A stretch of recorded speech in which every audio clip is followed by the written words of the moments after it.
Hello, and welcome to the Fantasy Rewind podcast. I am your co-host, Dylan Stoll, and I'm joined as always by my friend, Michael Whitford. Hello, hello, hello. And today we also have our second special guest here. Special guest. Say hello to my new wife, Amy. Woohoo! Hello, everybody. I'm Amy. All right, so Amy's joining us today because we are going to be talking about the Shadow and Bone book by Leigh Bardugo. So what we're going to be doing is we're going to go over the book. All three of us have read it, say how we liked it, compare it to the Netflix series a little bit, and just like give our general impressions about this first book in a trilogy from Leigh Bardugo. All right, so before we get started here, just giving out the general reminders. If you want to get at us, you can do that on social media, on Twitter at Fantasy Rewind, and on Instagram at Fantasy Rewind Pod. And I just started a new email address for the podcast as well, which is fantasyrewindpod@gmail.com. Feel free to tag us, comment, message us. Anytime you want to talk fantasy, we're there to listen. Mm-hmm.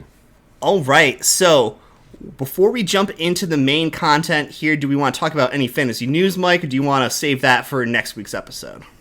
We're going to save that for next week. Next week, we're going to do a Geek Week episode. We're kind of wait and see what all like Netflix comes out with on the different series. I'm super excited for the Sandman information that's going to come out, and I can't wait for us to like delve into that trailer too, and that release date, and just get really pumped for that. And then we'll kind of share all the other information that's come out in between now and then. I'm sure there will be stuff next week because news outlets will want to take some of that attention from Netflix, hopefully. All right, so before we get into Shadow and Bone here, Mike, why don't you give a little interview to our guest here? Yes, so I often get to sit here and Dylan gets to ask me the questions now because he knows our special guest Amy so well. I get to ask the questions. I do know her pretty well. I mean, not to the level you know her, obviously, or at least I hope it wouldn't be the level that you know her if you're married to her. But Amy, so good to talk to you again, see you again in this very unique space, I guess. Yeah, you too, Mike. So far, we have to know, what's it like living with Dylan? Well, he's pretty great, honestly. So, for those of you that are on the podcast, you know, I'm living with a guy that doesn't really like to eat vegetables, and can be a little stubborn sometimes. He also wraps me up into playing board games every night, and we talk about fantasy books in the podcast and watch a lot of great shows, and then for him getting married to me, we get to go hiking a lot, and I bring him on lots of adventures. Sounds like a pretty good deal for both of you. But Amy, back to kind of the serious side here, I guess, of the podcast. Obviously, we're kind of a fantasy-focused podcast.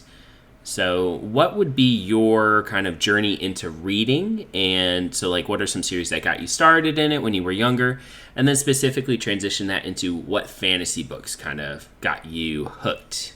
Because I know that you read, you're a voracious reader and you read everything, really. But like, I want you to start with like what got you into it and then slide over to the fantasy. And I know that could kind of be intermingled. So. Oh, thanks for asking, Mike. So I actually, was told all about Harry Potter when I was in elementary school. First time I picked up the book, I didn't like it, actually.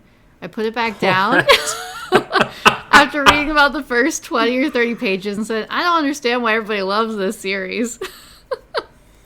And for those that know me now, that is pretty hilarious because I'm a huge Harry Potter fan. I know. That's why it's so shocking to me because literally, I mean, half of your wedding was Harry Potter stuff. So, for those out there that pick up a series and don't like it, give it another try. But I came to love it so much. My sister makes fun of me because I used to do my homework and hang out in the closet under the stairs at home because I think I felt like I was in Harry Potter. And And speaking of such, after our wedding this past weekend, I really wish I had a time turner so I could go back and relive our wedding day over and over again. So I'm a huge fan. But I also think I'm your first female guest on the podcast. Would that be right? That is right, yeah. That's true. You're also our second guest. I mean, you know. Because I also was a huge fan of Tamora Pierce, who does a lot of fantasy writing, and I think a lot of female readers like her stuff. Woot woot. So shout out to those out there. And a really good series, Song of the Lioness, where she had like a female knight, Alana, who like, you know, masqueraded as a guy, but then it was found out as being a woman. So lots of great works that I read by her in middle school. To be honest with you, I've probably seen it, but I've never actually I don't think I would be able to recognize it. I've never actually recall hearing about it, so that's cool. Any other questions, Dylan, for Amy outside of maybe like just some general information about who she is? Yeah, so tell us about like your journey into reading in general. Like, when did you start reading? What were some early books you remember picking up? Oh gosh, he was not satisfied. I know. I guess not. What I asked. I don't know. My first. It all book. started with those board books, the Golden Apple books. Really, Dylan. You know, my mom used to read them to me. I don't know. I understand where you're going, though, buddy. I guess, what would be some of your favorite, like, elementary, like, books? Because I think about a lot of people who, even, like, adults, are not readers now. Mm-hmm. And when I do think about readers, I do think about, like, you specifically. You do post a lot of pictures on your Instagram, which if you want to throw that in at the end, while you're sharing this part, you definitely can. She does great book recommendations. But you read a lot of books, and you read so many different kinds of books. And so what were some series that really have kept you, I don't know, being a reader your entire life? Or, like, what sparked this love of reading? I think it's honestly my parents bringing us to the library all the time as a kid. You know, growing up, my mom said that she'd bring us there a lot. Also, just, it's a free activity when you don't have a lot of money that you can do with your kids all the time. So that's what got it started, and I did like some little reading club things at the library. I really read everything. So I don't even know what my favorite book was when I was a little kid, because I just read a lot. But so did you not have like a favorite genre either? Always fantasy. I mean, huge like Disney cool. fan as a kid. So like anything that was like fantasy world, some magic and princesses and princes in there, always good. Cool. All right, I'm done with the grilling. Dylan, if you have any follow-up questions, feel free. If not, I think we could jump into Shadow and Bone. Yeah, let's just jump into Shadow and Bone, and we'll start talking about that. So, starting right off here, Mike, what were your general impressions of Shadow and Bone, just overarching like impressions of the book? Okay, I do have to say, with the book, definitely a bit more romantic, like a bit more of a YA young adult romance-y vibe to it, which, to be honest with you, I don't mind, because I read the Twilight series and I love the Twilight series. Do not like the movies though. I'm not a fan of the movies necessarily, but I love the Twilight series books, and so I kind of got the same sort of vibes there as I was reading this a bit. I was like, immediately the main character and the boy she grew up with there. Terrible with their names. Elena Starkov? I know her last name. Yeah, Elena Starkov and Mal. Elena Starkov. Guy. And Mal, yes. Instantly knew, okay, star-crossed, like, you know, she likes him, but he doesn't notice her that or feel that way. Like, got those vibes right off the bat. And I think, too, they did a really interesting job with them, though, making them both in this army and kind of having to be, because they were growing up from this poor orphanage. So I liked a lot of the aspects there, but the romance thing threw me off. And then some other big impressions from the book. Ooh, I'd have to say I really liked the magic system in this book. And even though it wasn't like fully explained, I just always dig when, you know, you have people who have a certain affinity for some type of magic, because I think that's just such an interesting and way to such an interesting thing, and it's a great way to catch people. It's sort of the same thing with like Avatar, the Last Airbender series. And I don't know if you guys watched that. Great animated show. Fantastic, really. It's such a great show for anybody. Adults, kids, doesn't matter. But you can just... You might be walking away and just thinking, what kind of like bender would I be if I were a bender? Same thing like this. I'm sitting there like, what kind of Grisha would I be if I were a Grisha? I don't know. But it's just sort of the same thing with like Harry Potter when it's like, which house would I go into? It sucks you in because it's like, where would I be in this world? What about you guys? What about you, Amy? What were some of your big impressions from the book? We'll save Dylan for last. He can wait. Yeah, I watched the series first and then read the book. And so, one impression for me was that the Darkling was really creepy in the book, too. Right? I'm like, ooh, creeper alert. So, so that was something that was different and a part of the book that was interesting to me. I agree with you on them playing up the love story a little more, which I also appreciate as a young adult fiction reader. And I also liked, whenever an author puts so much thought into creating a universe like this one did, and she talked about how even the word Grisha was reminiscent, of geishas. People like clouded in mystery and kind of like having to be decorated and play themselves up. And also how it had to go with other words, I think, for like someone in disguise and things like that. So I liked how there was a lot of play on words and like how she created the characters and their names. Yeah, I know for me, like, I was not expecting the book to be as young adult as it actually turned out to be. I still powered through, though, and I still relatively enjoyed it. Not quite as much as I thought I would, though, because like Amy said, and I know, Mike, this is the same with you, I watched the show on Netflix first and was not quite expecting it to be as young adult. I also was a little blown away by the fact that it was all from Alina Starkov's perspective, because in the show there, you kind of get that shared perspective, and that's more of something that I'm more familiar with, with Song of Ice and Fire and Wheel of Time and everything. And just hearing you talk about like the different kinds of Grisha and the specialities and everything really just made me think of like the Wheel of Time Ajas as well. And like talking about like how you have like that niche within the magical world there. But I do want to give Leigh Bardugo a lot of credit, because in the book itself, I'm not sure about the copy you read, Mike, but in the copy we have of Shadow and Bone, there's an entire like afterwards talking about her inspiration for the series, and like how Amy mentioned, like why she chose to make Grisha the word she used for her magic users, why she blended a lot of like the Russian and like Eastern European words into some of the things that she was representing in the book there. And so I was quite impressed by just like having her like source material being like laid bare and kind of wide open for a lot of people. And I thought that was really cool. To speak to Amy's point about the Darkling being a little bit more creepy and everything, I think that is definitely true. I also feel like because the book is more young adult, having him be the way he is adds another level to that creep factor. I will say, though, that there were scenes, I thought, in the book that were a little bit more brutal in the book than they were on the show as well.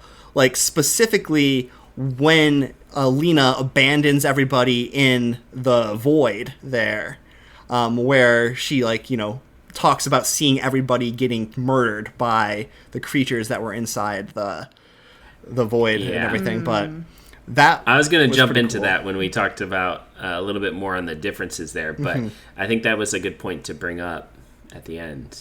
So yeah, I guess the next question I want to ask you, and I like this like little round robin rotation we have going on here with like you, Mike, and then Amy, and then I'll kind of cover up the back half here. What were some of the things that you liked better about the book than necessarily the series that you saw on Netflix? Or what are some things that stood out to you within the book itself that like differentiated it, or maybe things that were similar, or what were some things that you enjoyed from the novel? Big question here. I do have to say that I enjoyed that. I like that I watched the show first and then read the book this time, because I feel like it really eliminated any of like expectation for the show. So I was really able to just take in the show, and then I can kind of look at it like, okay, this is the book, this was the show. What didn't I like? What did I like? And I do know that with the show, and I think we've talked about this before, and I looked this up actually while I was watching the show because I had seen something about it posted, that the show really was a mixture of two of the books. This book, and then I don't know which other. It was the Six other for book it Crows was. duology was the other one that got mixed with it.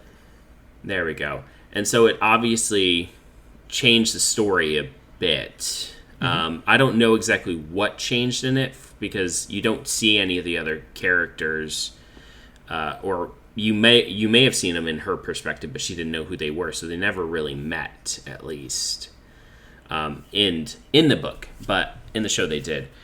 I think my favorite scenes that were kind of cut out of the show, I'd say, or they were skipped or moved around for time, was really the training. All the training she did at the little The Little Palace. Little Palace. There we go. Little Palace. Yeah, it's like her Mulan moment. Yeah, exactly, Amy. Yeah, perfect. Except they're going to make a Grisha out of her, right? Yeah, I really like that in the story, because you got so much more detail on all those characters around her, like why those people were there, kind of how she viewed them, and like it made me feel something about the other Grisha. And so whereas in the show, like, it was just like, okay, that guy's just like the guy who I forgot his name, who has, oh my gosh, Who does like the He's antler like- collar on her? No, that was Yeah. David. Yeah. like the you get a little fastener bit- or whatever. Her name, Fabricator. yeah, the fabricator, and even I mean, we got a lot of her in the show, but not as much as I would have liked. Is the girl who does like the Jenya? face altering? Yes, Jenya. So I think being able to have a stronger relationship with those characters was really important in the books. So I appreciate you guys helping me with their names. I could sit there and say everything they did, but I don't know. I can't remember their names. Anyway, what about you, Amy? Dylan? There's other things, but Yeah, there were a few things. One was I liked all the flashbacks to their childhood that are in the book, where they go back and you see these like moments between the two of them. Were you gonna say something, Mike? I have a question I want to ask after you about these to both of you guys. Okay. In just a moment. So I really liked that backstory that you get of them as kids growing up together. That helps to shed more light on the relationship of the two of them. And then I agree with I like the development of more characters, and you saw that with Jenya because they developed this friendship. You also see how like there's this order to the Grisha, right? Some are kind of looked at better than others. And she's kind of the low man on the totem pole. She wears white just like the servants do. And then you see, because we learned about her character, when she turns, right, on Elena, and then they have this interaction afterwards towards the end of the book. It has so much more meaning to it, right? Like that friendship was betrayed, and then they kind of talk that out, and like you understand the reasoning behind it. And one of my favorite parts was, I think, the tender moments with her and Mal. And one was specifically when there was the festival going on while they're on their journey. And she goes into the little town and she goes to steal the bread. And then they get cornered by the thieves. And my favorite part, though, is after that interaction, they're just laughing together. And he says, "That better be some good bread." And right, and then they eat this bread that tastes delicious and it's shaped like a bird. And so you get these really sweet, tender moments of character development. And they did different ones in the show that weren't in the book, but those were some of my favorite ones that stood out. I agree. That was a really cool moment, seeing that between them. Now, my question was about their past, okay? So this was something I was thinking back on. I was like, I don't know if the author ever really delved into this more, but they brought up the Duke and how he would come and like they were had to be so thankful for him and all this all the time. But it seemed like there was something there with the Duke that some bit of information that was just missing. Like they almost had like they didn't want to share with people that they were from his manor or anything else. Like there was, I don't know. Did you guys ever get that vibe that there was a piece of information that wasn't disclosed that should have been? Because like she talked about how she wasn't going to tell other people that she was from there. So I think some of that was like they didn't want to like have, when they were talking with like other orphans and everything, like talk about like their own privilege, because they were being like taken care of and cared for by this wealthy individual, but also they didn't want to like reveal that they were orphans to other people, like because they were already being looked down upon because they were commoners. They didn't want to be looked down upon even more because they were strictly orphans. That was like my impression of it. And you see like in the book and in the show as well, I think they had this part in there, when Alina goes and says hi to the Duke doesn't recognize her because to him, she was just another nameless orphan that he had at his little retreat there. Whereas to her, the Duke was the Duke, this guy that was like there and taking care of them like in a roundabout way. But it seems like it meant less to him than it did to her and the people that were being taken care of by him. That was my impression of that. Or yeah, go ahead, Amy. He did recognize her, but pretended he didn't because there's something fishy going on there. Like maybe this orphanage was a place for them to like find kids with special abilities, or other stuff was going on, and there's a reason he doesn't want to associate with her, because it did seem a little strange. Yeah. I mean, the next book, we'll have to see what gets revealed in that, because none of us have read that one yet, and we will more than likely read the next book ahead of watching Season 2 of Shadow and Bone on Netflix, which is going to be cool. See if our perspective changes a little bit, having read first or not. Yeah. But to go back to what you guys were saying, my favorite part as well of the book itself was seeing her growth throughout the training and everything, because you really got way more of a sense of that in the book than you did within the show. I mean, in the show, she's off training with the Darkling's mother and, going about her business there, but that's really all you see of it. And it's relatively quick from the time she enters there to her being able to produce light by herself. Whereas in the book, it was this whole drawn-out process that took months, and she had to really fight for it, and she had to really fight to get into physical conditioning and learn to have hand-to-hand combat, and everything that was really highlighted in the book that was with that extra mile that you didn't quite get in the show itself.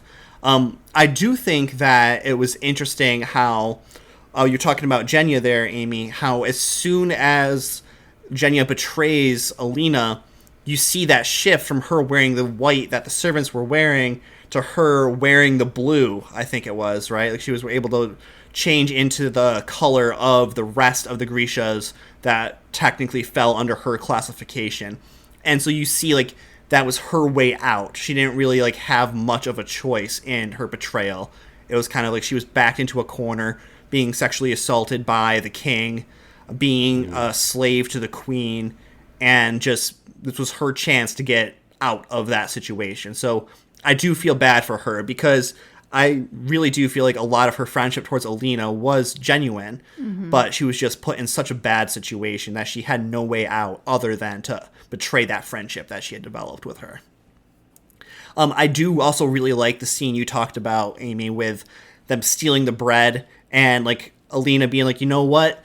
I have my own weapons right here, blinded, and like dazzles the people. Oh, her little mirrors, her little finger mirrors. I really liked those too, like the mirrors that she had like wrist mirrors. She could like flick out and kind of, use those as her like little weapon to weaponize the light there. I thought that part of it was really interesting, because that might have been in the show. But if it was way less important in the show than it was in the books. In the books, that part was quite cool to me. I will also say that I thought seeing things only from Alina's perspective made the whole Mal side of the story a lot more questionable. And what I mean by that is you didn't know Mal was off on this mission to find the stag. You didn't know what he was doing the entire time Alina was at the Little Palace. And you were not necessarily expecting her or him to come and rescue her when he does, unless you've watched the series, and then you're like, okay, Yeah, here's what's coming up. So that's a change in the perspective taking that happens within the book, where you don't necessarily have all of that information, and not having that information does make you just more curious, I feel like, with the direction of other characters other than Alina herself. And the blending of the books, you said, Mike, I feel like that was done so well with the Netflix show, as far as transitioning these characters who may or may not be in that same area into the storyline of Shadow and Bone pretty seamlessly. Like, I could totally see that where they fit in. And the fact that they weren't in the original book here, I would have never guessed that. Like, it was done so well as far as the alteration to the adaptation on Netflix. But in general, I felt like reading the book, I was like, I'm picturing the series playing out ahead of me, because the adaptation was done so well and stuck so close to what was written down in the books for a vast majority of things, that it was a great one-to-one adaptation for a lot of it. Yeah, it was. And just to circle back to what you had said about her training, I think it was really cool getting that it was so important for her to kind of discover herself, and that she had just been like lying to herself and suppressing who she really was all this time. And it wasn't until she finally acknowledged that she was able to take the training and really excel. And I just think about, like, that's such a relatable message to anyone, really, you know? And, like, there was a physical difference, too. Like, you start seeing, like, her stop having that sickly look to herself and start, like, being, like, truly beautiful, like, truly complete within herself. And, like, having that sense of self was so important to her growth as a character as well. I think, again, think it's such a powerful message for anyone, especially youth. Like, I mean, anyone who's struggling with who they are, who they think they are, who don't know who they are. Like, you need to figure that out if you're going to really blossom, because you pretending to be others or pretending to be a certain way for another person isn't going to be healthy for you and isn't going to allow you to grow. But you need, like, you know, she kept pining after Mel, and then finally she was like, I'm done with this. Like, I need to figure myself out. Like, yes, queen, yes. Like, there we go. All right, so talking about some of the stuff from the book that you didn't necessarily like quite as much, what were some things that were done in the book that you didn't necessarily like or weren't the biggest fan of? I think because in the show, like, you had been talking about the seamless the seamlessness of having the other story melded into this one and getting all those other characters, so we got their perspectives and their culture as well. In this one, with it just focused on Starkov, we did not get that, and so we were worse off for it, you know? Agreed. Because we didn't get to understand these other cultures really as much. We see that they don't like the Grisha, but we don't know why. Whereas in the show, you get a bit more information and a bit more of, like, some of these cultures really hating the Grisha and why they hate the Grisha. I said Grisha. And I think that's really something that the book really needed in some aspects. I mean, the author did a really great job of explaining, like, why the rift would cause, like, financial troubles and divides in the kingdom. But it's not explaining, like, why this huge war is going around necessarily. And I just wanted a little bit more of that. I wanted a little bit more of the culture building. Like, why are these cultures so different? The Darkling. Getting other fantasy series confused there. The Darkling, I felt like was fleshed out a bit more in the show in a lot of ways, whereas he wasn't in the book as much. You got more of his motivation in the show, because wasn't it his, I don't know if that was made up or not, because obviously we didn't see it in the book, but his girlfriend, did she get killed by humans? I think so. Like, in the show, at least, that's what it looked like. I'm not sure if they'll go into that in another book or not, or if that was made up for Netflix, but it explained him a lot more thoroughly. Well, it gave him an actual reason to be the way he is, whereas in the book, it just sort of is like, even his mom's like, he just lusts for power. Yeah. I know who he is. He's been this way forever, which would also build into him being creepy. He's been alive for however many years. Like, he don't care. He's done it all. He's seen it all. You're just another piece on the puzzle for him. So he's just gonna do what he's done a million times over to get what he wants. I don't know. What about you guys? What were some of the things that you were like, Well, I think just overall, the show was created for an audience that spanned from like young adult into like full adult viewers, and so it just had a little bit more mature and elevated content. Things felt a little more complex in the show because of the weaving storylines, and the book almost felt too simple to me in comparison because I had seen the show first. So I still enjoyed it, but it was a very like quick read. And there were times in the book where I wish they went into more detail on things and it just kind of stopped there. So that's just one thing about the book that I didn't like as much as the show. But, you know, if I just read the book, never saw the show, if I read this when I was in middle school, I think I would have really liked it and would have kept going and read the next few books. Yeah, no, I think I want to just echo what Amy said. I thought that while I still enjoyed the book, I did enjoy the show a little bit better. And part of that, I feel like, goes back to what you said, Mike, with the limited perspective taking of everything being from Alina Starkhoff's perspective for the book. I feel like the mixed narrator of the show, having things happen from Mal's perspective, having things happen from the additional characters that were added, their perspective, gave things a little bit more, it made it a little bit more of a full world than just everything that was happening from Alina's perspective here. And, like, even the fact, like, in the show, Alina is referred to as being Shu. It's like, okay, you know, what does that even mean? And then in the books here, she's not.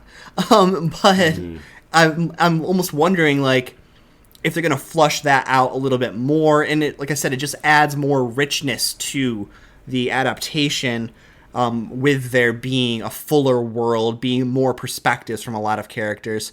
I feel like that is my biggest complaint about the book. It was a very quick read. It was a very easy read. It kind of reminded me a little bit of the Hunger Games as far as complexity level, reading level wise.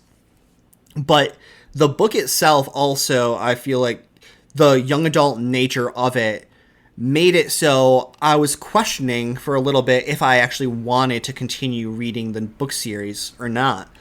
Just because of how vastly different, like, the tone was. Because the tone of the Netflix series there, it was more wide-ranging. Like, I didn't feel like I was out of place being a man in my early 30s watching this show, whereas, like, being a man in my early 30s reading this book that is arguably meant for teenage girls. I will say, yeah, I think the scene with her and the Darkling is even more steamy than the show. I think. Oh, well, yeah, yeah. I'd have to go back and rewatch that. For posterity's sake. Speaking of teenage girls, yeah. Yes, but that was, like, a question I was having, a debate I was having with myself, because I went out and I bought the entire Shadow and Bone trilogy, as well as the Six for Crows duology, but I had decided, you know what, I'm just going to read it at least one time all the way through and see how it goes. And I'm really looking forward to seeing how I like the second book in the series, because I don't have any expectations going in. Because all I know is the show ends with them all sitting on a boat. What's going to happen? Where are they going to go? And it kind of ends in a similar way with the ending of Shadow and Bone, where they're like, okay, we're going to go somewhere. But where? Who knows?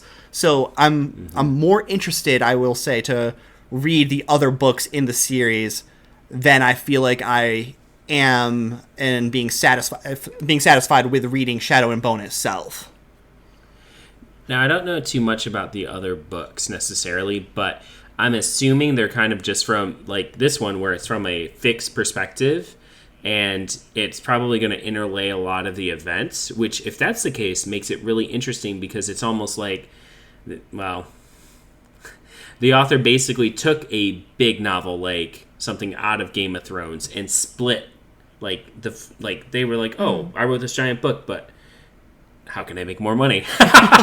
Let me split this into 3 separate series, and then when the readers read them, the events interlock.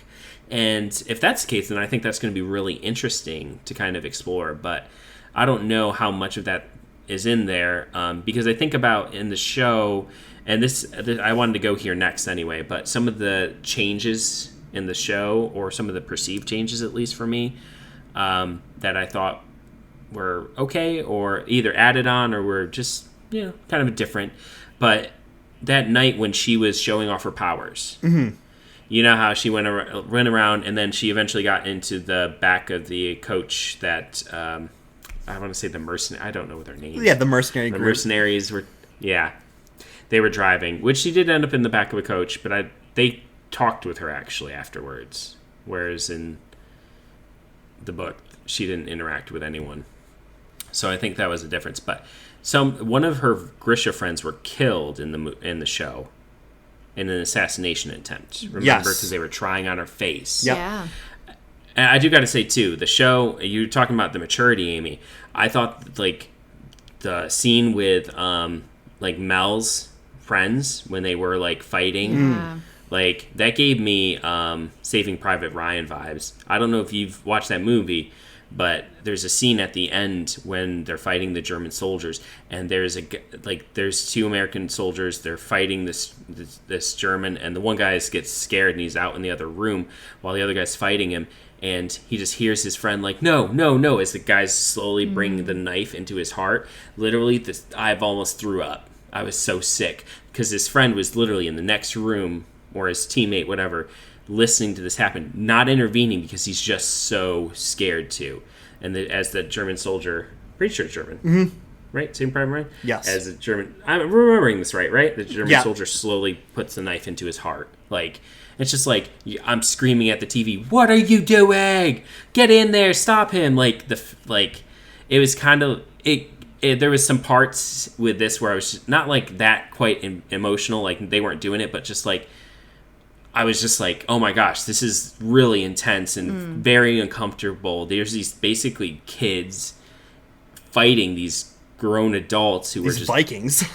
yeah, basically and they're not taking things easy. They're pulling out the machine gun and literally just ripping them to shreds, and it's just not good and very uncomfortable. And I think in the book you got some moments about some hints of that, there's your child soldiers and all this, but and when Mel is supposed to kill her because she's you should kill me if I'm taken by the Darkling, and then he doesn't. That was pretty tense in the book.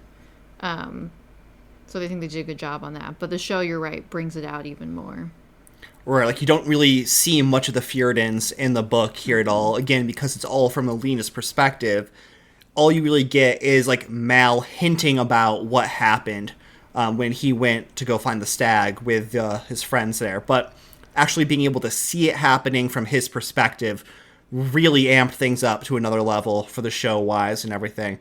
I will also say, just to talk about the Saving Private Ryan scene you were talking about, what makes that scene, I think, even more unsettling is that the camera is focused on the guy in the other room, kind of rocking back and forth crying, whereas in the background, out of focus, you see all this stuff happening.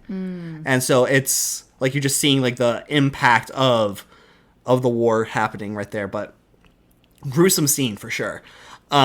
Talking about the differences from the show to the book as well, I think, I'm not positive, but I think the other books in the Grishaverse here happen at different points in time than the main story. I'm not 100% positive, but that is what I think I remember hearing. So I don't know if we will see overlap or not, but I'm really curious to see how it is, again, because I have zero expectation going into these other novels. So I'm really curious to see how that translates to my enjoyment versus having this example of a show and going into this book expecting it to kind of be like that, and for the most part being or having it to be delivered.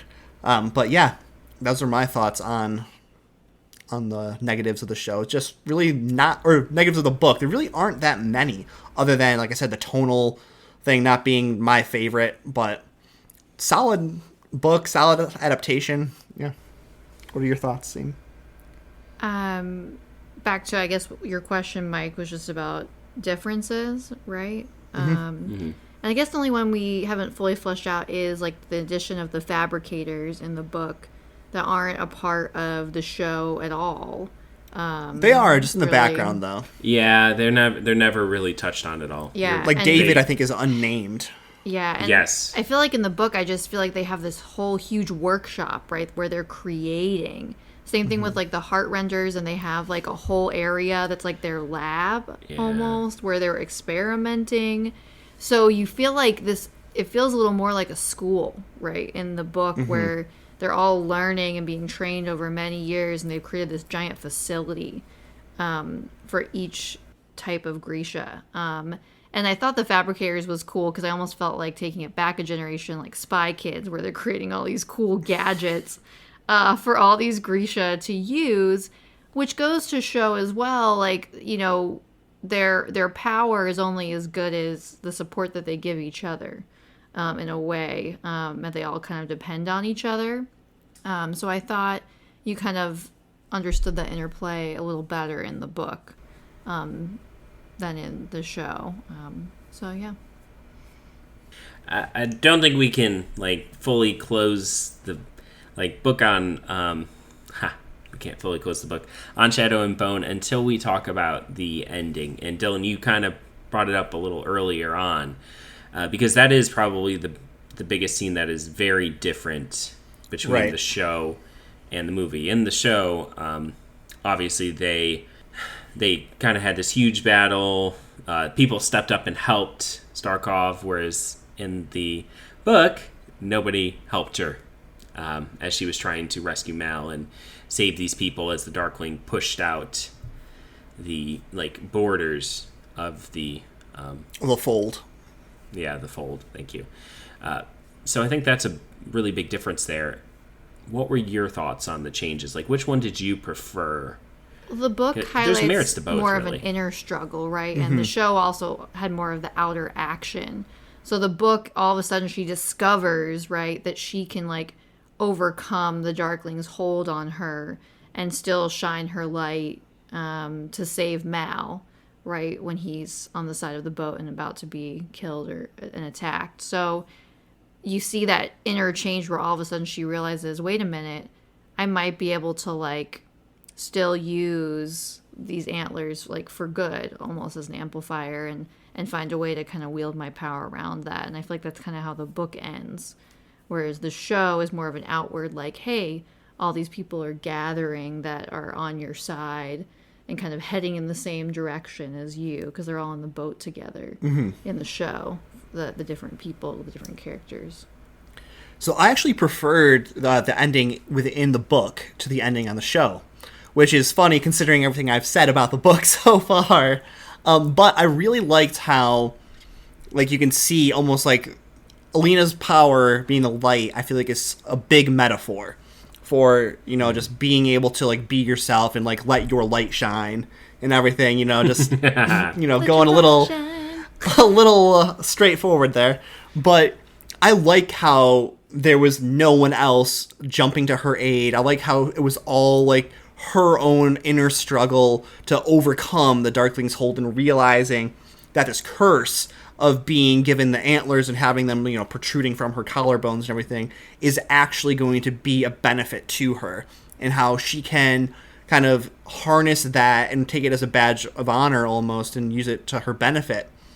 I also really liked how within the book it was a little bit more gruesome at the end, with pretty much everyone on board being murdered.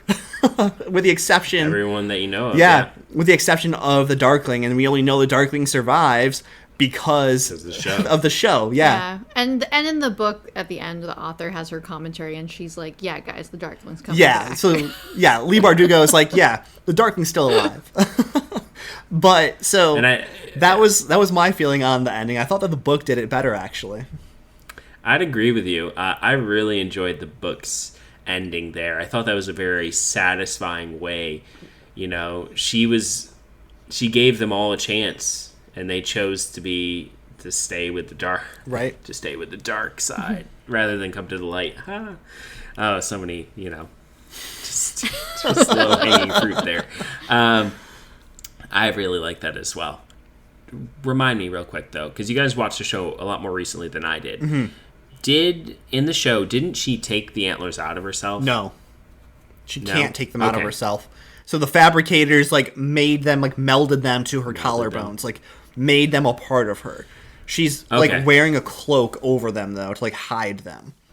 Okay, I just wanted to make sure because I couldn't remember if in the show she it was symbolic, she ripped him off. I didn't remember that, so that's just me misremembering, which is fantastic because I was going to say I wouldn't have liked that if that happened. But okay, good. We all kind of enjoyed the ending there. Yeah, fantastic. yeah. No, her reclaiming the antlers basically is the big message at the end. So if she ripped them out of herself that wouldn't be too great. Also, in the end of the book, she kind of comes to peace with them being a part of her and them having her own Grisha power here. She kind of starts to be you know what, I am a Grisha. Well, the book also alludes to that's going to cause maybe an issue because Mal kind of alludes to her needing to get rid of them. Yeah. And she's no. and internally more. Yeah. She's like, no, I don't want to. So that's going to cause some conflict, that. Yeah. That's I was going to bring that up. I was she already set up for the next book, this whole, I'm a Grisha, Mal's not. Can we be together? So if I'm sure this book series ends with Mal dying for her and her being I'll give up the Grisha power. No, this is young adult, this Mike. is young It'll adult. be fine. So yeah, I was gonna say predictions for the next book or predictions for the series in general here, because none of us show or book. Let's go book. Let's go book since we're talking about the Shadow and Bone book right now in this episode. Yeah. So I just kind of want to go first here, so I'm going to hijack that. But I'm betting that we're going to have in book 2 the whole parting of Mal and Alina, and then book 3 the reunification of Mal and Alina coming back together. It's a tried and true trope, and with this being YA, I definitely see that being the way that it goes. Oh yes, stick with the tropes. Now, here's the question though. Why are they going to separate? Is it going to be... It's going to be because of Alina's powers. They drive each other. She drives him away. Partially, but I think there'll also be a reason behind it. Maybe she has to go off and do some type of journey on her own or next step on her own. And he has to also complete a separate side mission as well. I'm just going to go out and call it. She's going to find her light mistress. What does that mean? Yeah. Somebody with light powers that's going to teach her. Or some ancient way of Grisha-ing that she'll have to learn. She needs her Yoda, she needs her Gandalf, she needs somebody to sort of lead her into an elevated state so that she can actually fight.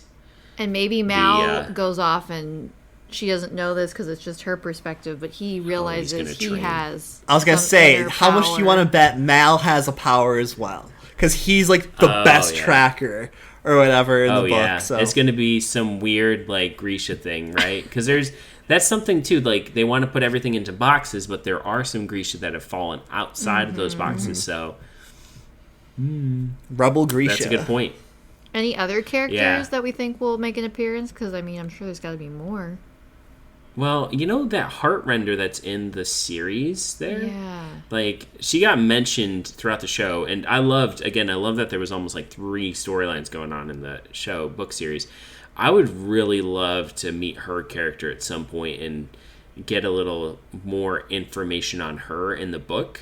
I don't know if that's a separate book series or if that's part of the... So yeah, there are 3 Grisha-verse storylines, basically. There's the Shadow and Bone trilogy, there's the Six for Crows duology, and there is another one.